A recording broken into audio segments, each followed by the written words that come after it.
Whose town? Ramstown. Advertisement. It's taken more than a year now, but the obvious became official Sunday afternoon in an emotional battle for a city's pro football soul. Amid dueling roars from a Coliseum crowd dressed in clashing horns and bolts, the Rams completed their formal occupation of Los Angeles by beating the Chargers in the one place they haven't faced them, on an actual football field in a regular season game. By the time the exhausted players staggered out underneath the stands where melon heads squeezed between Charger flags, the Giants' scoreboard read 35-23. The LA team won. The Chargers lost. Team took an early lead and rolled. The Chargers could never catch up. The LA team overcame its mistakes. The Chargers could not. Column through Week 3 in the NFL, the powerful Rams have not cut corners, but they did lose 2 to injury by Sam Farmer September 23, 2018, 6:50 p.m. This wasn't so much a game as a metaphor for two franchises who have headed in different directions since they became neighbors before last season. The Rams continue to grow roots while the Chargers continue to drift. The Rams are gaining steam while the Chargers keep fighting ghosts. On a day when they gained 521 yards and scored 5 touchdowns and still weren't thrilled, you can feel the sentiment in the locker room. "We're not exactly happy about that win," punter Johnny Hekker said. The Rams felt real, unbeaten real, even potentially Super Bowl real. On this same day, even though they scored on 3 spectacular plays, including a breathtaking fingertip diving catch by Mike Williams, the 1-2 Chargers felt as if they're still trying to figure exactly where they are. It is the Chargers who coined the phrase, "the fight for LA," but it is the Rams who have turned it into an early knockout. Walking through the stands after the game, I was stopped by a gentleman asking me to give props to the surprisingly large number of Chargers fans who showed up, their powder blue jerseys impressively breaking up the sea of dark blue while accounting for about 40% of the crowd. The Chargers and Rams played each other Sunday in a regular season game. So is there a real rivalry and fight for Los Angeles? Hear what fans of both teams had to say.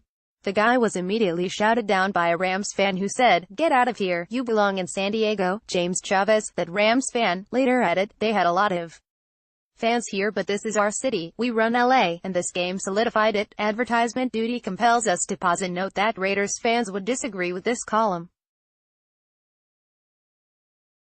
They have long claimed Los Angeles as their own, and they certainly have the numbers and passion to back it up. But their point is growing weaker by the week.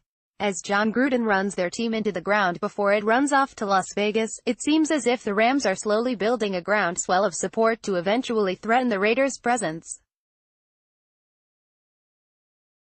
Sunday was another big step in that direction. Just ask the former USC receiver and local kid who had 10 catches on 11 targets for 104 yards and 2 touchdowns. At the end of the game, you knew whose house it was, and who was the LA team, Robert Woods said with a smile.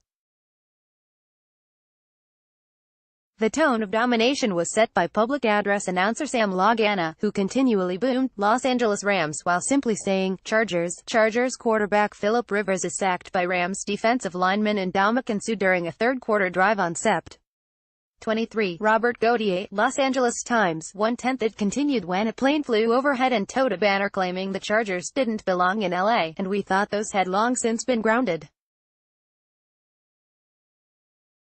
Finally, the teams took the field, and every time the Chargers pushed forward, the Rams would shove them back, again and again, fighting through a lost fumble, an interception in the end zone, a missed field goal and several big-play erasing penalties.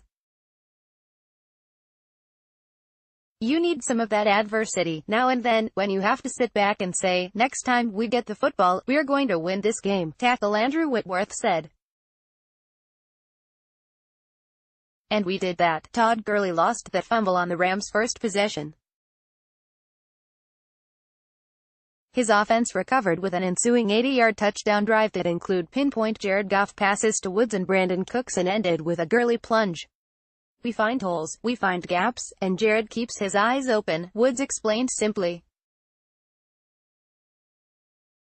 The Chargers rebounded to score on Williams' amazing 42-yard touchdown catch, but the Rams countered in less than 4 minutes, scoring on a 75-yard drive that featured a 16-yard run and textbook slide by, yes, Goff himself. It was surprising that Goff ever needed to run, as a strong Rams offensive line plus the absence of injured Chargers defensive star Joey Bosa allowed the quarterback to stand unbothered in the backfield for seemingly hours at a time. "Did you like my slide?" "Thank you," Goff said. Played baseball growing up, the Chargers came up with a big play again when rookie Derwin James intercepted Goff in the end zone, but the Rams responded again. Soon after the pick, Corey Littleton blocked a punt by Drew Kaiser in the end zone, and it was recovered for a touchdown by Blake Countess to give the Rams a 21-6 lead.